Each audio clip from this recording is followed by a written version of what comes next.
Hi అండి. Welcome to our channel. 'Bhanumathi' 4వ భాగం. జరిగింది విని చాలా బాధపడ్డాడు రాఘవరావు.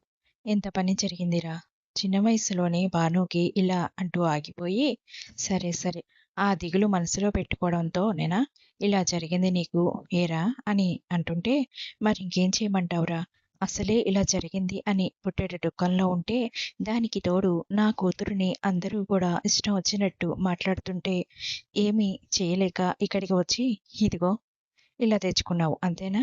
చూడు మూర్తి, ప్రతిదానికి ఏదో ఒక కారణం ఉంటుంది. ఇప్పుడు భాను విషయంలో ఇలా జరిగింది అంటే ఏదో ఒక కారణం ఉండే ఉంటుంది. అందుకే ఆ దేవుడు ఇలా చేశాడు. ఇప్పుడు నువ్వు బాధపడుతూ వాళ్ళని బాధపెట్టడం కాదు చేయాల్సింది. అమ్మాయి భవిష్యత్ గురించి ఆలోచించాలి. అంటే భానుకి ఇంకో మంచి సంబంధం చూసి పెళ్లి చేసి తాను సంతోషంగా ఉండేలా చేయాలి. ఏదో చిన్న సంఘటన జరగగానే అప్పుడే తన జీవితం అయిపోయినట్టు ఇలా దిగులుగా ఉండకు. సరేనా? అమ్మాయి గురించి నువ్వు ఏమీ దిగులు పడద్దు. ఏం చెయ్యాలో నేను ఆలోచిస్తాను అంటూ మాట్లాడుతున్నాడు రాఘవ. అక్కడ జై ఇందాకటి నుండి తన ఫోన్ అదే పనిగా మోగుతోంది అనుకుంటూ అతడికి స్క్రీన్ మీద ఆనంద్ మిస్డ్ కాల్స్ 10 అని నెంబర్ కనిపించడంతో ఇన్నిసార్లు వీడెందుకు ఫోన్ చేశాడు అని ఫోన్ చేస్తుంటే ఆనంద్ పంపిన మెసేజ్ చూశాడు జై. అది చూసి కూర్చున్నవాడల్లా కుర్చీలో నుంచి దిక్కున లేచి, వాట్, భాను వెంకటాపురంలో ఉందా? తన తండ్రికి పక్షపాతమా? మరి తనకి పెళ్ళి అయ్యింది కదా, తను అత్తవారింటికి వెళ్ళలేదా? తల్లిదండ్రుల దగ్గరే ఉంటోందా, లేక వీళ్ళే తన దగ్గర ఉంటున్నారా? అసలు ఏమైంది అని అనుకుంటూ ఆనంద్కి ఫోన్ చేశాడు. జై నుండి ఫోన్ రావడంతో ఆనంద్ కాల్ లిఫ్ట్ చేసి, హలో జై, ఏమిట్రా ఎన్నిసార్లు కాల్ చేశాను, నీకు లిఫ్ట్ చేయవు, అసలు ఏమైంది అని అడుగుతుంటే మధ్యలో అడ్డుపడి, రే ఆనంద్, నేను ముకుండిపురం వెళ్ళి భాను గురించి కనుక్కుంటే తనకి పెళ్ళయిందని చెప్పారు. అందుకే బాధగా మౌనంగా ఉన్నాను. దేని మీద కూడా ఇంట్రెస్ట్ లేదురా, అందుకే నీ ఫోన్ లిఫ్ట్ చేయలేదు. నువ్వు అన్నిసార్లు చేసినా కూడా. కానీ తను ఇక్కడ ఉండటం ఏంట్రా అన్నాడు జై. అవునా, మరి ఈ విషయం గురించి భాను వాళ్ళు ఎవరూ మాట్లాడలేదు అన్నాడు ఆనంద్. ఆనంద్, నాకు డౌట్గా ఉంది ఎందుకో. చూడు, మీ నాన్నగారు వాళ్ళ నాన్నగారు స్నేహితులు అన్నావు కదా, ఇప్పుడు అక్కడే ఉన్నావు కదా, అసలు విషయం ఏంటో కనుక్కోరా అన్నాడు జై. సరేరా జై, నేను ఇందాక నుండి నీకు ఫోన్ చేస్తూ ఇక్కడే బయటే ఉన్నాను. నాన్న వాళ్ళతో మాట్లాడుతున్నారు. ఏం మాట్లాడుతున్నారో తెలియదు. తర్వాత చేస్తాను నీకు నేను ఫోన్, బాయ్ అంటూ కాల్ కట్ చేసి లోపలికి మూర్తిగారు వాళ్ళు ఉన్న గదిలోకి వెళ్ళాడు ఆనంద్.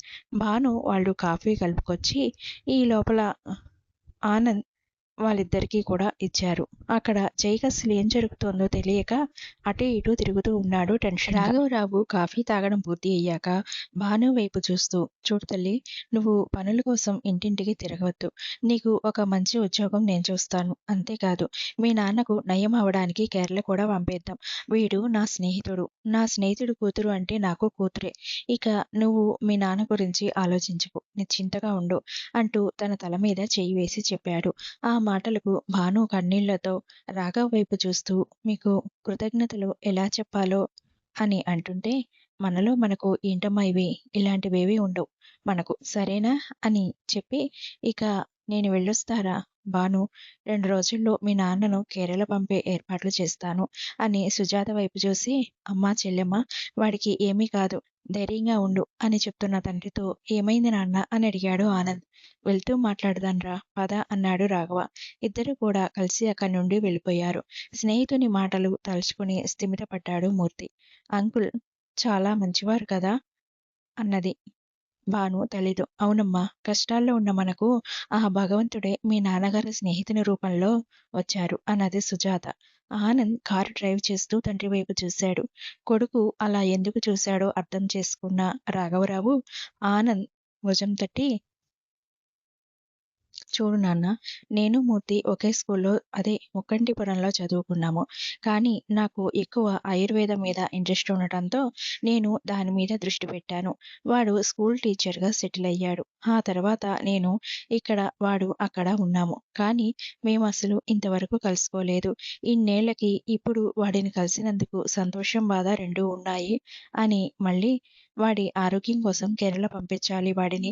అలాగే భానుకి ఒక ఉద్యోగం చూడాలి అంటూ విషయం చెప్పిన తండ్రి మాటలు విని షాక్ అయ్యి ఒక్క నిమిషం పాటు మళ్ళీ తేరుకుని, సరే నాన్న, అంకుల్ని కేరళ పంపించే ఏర్పాటు చేస్తాను. ఎల్లుండే పంపిద్దాం. అలాగే అంకుల్ని, ఆంటీని పంపించి భానుని మన ఇంట్లోనే ఉండమందాం. ఏమంటావు కొడుకు నాన్న మాటలు అన్నాడు విని ఆనంద్. కానీ వాళ్ళు ఏమంటారోరా అన్నాడు రాఘవరావు. నాన్న, మీరు చెప్తే అంకుల్ వాళ్ళు ఒప్పుకుంటారు.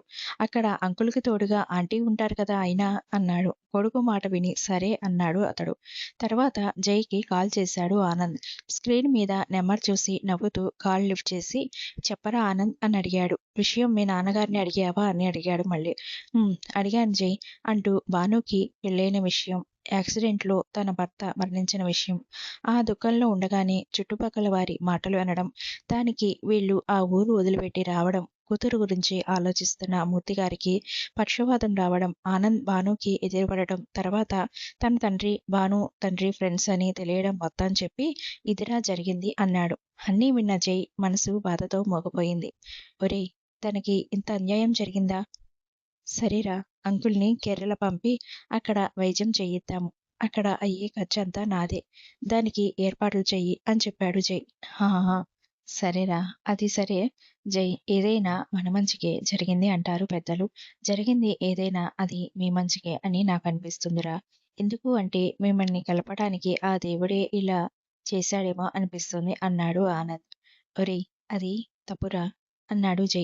సరే చూద్దాంలే కాని, భాను ఇంటర్ వరకే చదివిందిరా. తనకి ఏదైనా ఉద్యోగం కావాలి ఇప్పుడు అని చెప్పాడు ఆనంద్.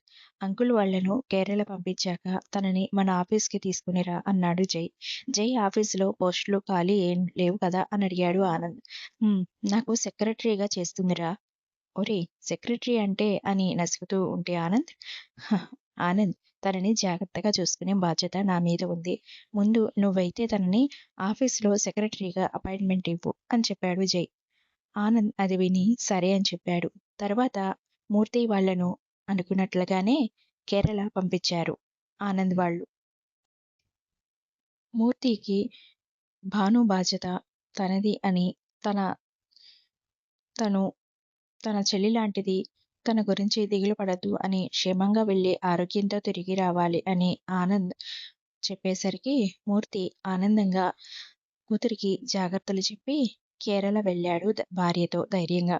మర్నాడు భానుని జై ఆఫీస్కి తీసుకుని వెళ్ళి అక్కడ జైకి సెక్రటరీగా అపాయింట్ చేశాడు ఆనంద్. భానుని స్టాఫ్కి పరిచయం చేశాడు జై. తర్వాత చూడండి మిస్ భాను, ఇక్కడ నేను ఎవరిని కూడా ఉద్యోగం చేసేవారిగా, పని చేసేవాళ్ళగా చూడను. స్టాఫ్ అందరినీ కూడా స్నేహితులుగానే అనుకుని ఫ్రెండ్లీగా ఉంటాను. సో మీతో కూడా అంతే. సో మీకు ఏ ఇబ్బంది ఉండదు కదా అని అడిగాడు జై భానుతో. భాను అది విని అబ్బే ఏం లేదండి అన్నది. ఒరే ఒరే, బుట్టలో వేసేస్తున్నావుగా నా చెల్లిని అప్పుడే అని అనుకున్నాడు ఆనంద్ తన మనసులో. ఆనంద్, తనకి వర్క్ డీటెయిల్స్ అవి చెప్పు అని ఆనంద్తో చెప్పాడు జై. చెప్పేదేముందిరా, సెక్రటరీ అంటే నీకేమి కావాలి అని చూసుకోవడమే కదా దగ్గరుండి అన్నాడు జైతో. అది విని ఏంటి ఏమన్నావు అన్నారు భాను జైలు ఇద్దరు కూడా ఒకేసారి షాకింగ్గా.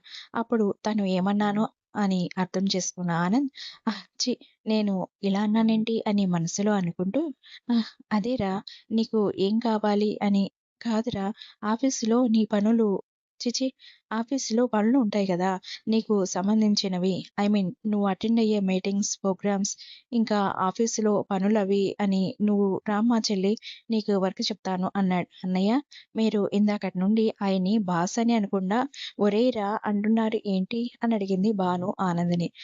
అది వాడు నేను ఫ్రెండ్స్ అమ్మా, అందుకే అలా పిలుస్తాను అని చెప్పాడు ఆనంద్. ఓ అవునా, అయినా అన్నయ్య మీరు ఏమనుకోను అంటే ఒక మాట చెప్పనా అన్నది భాను.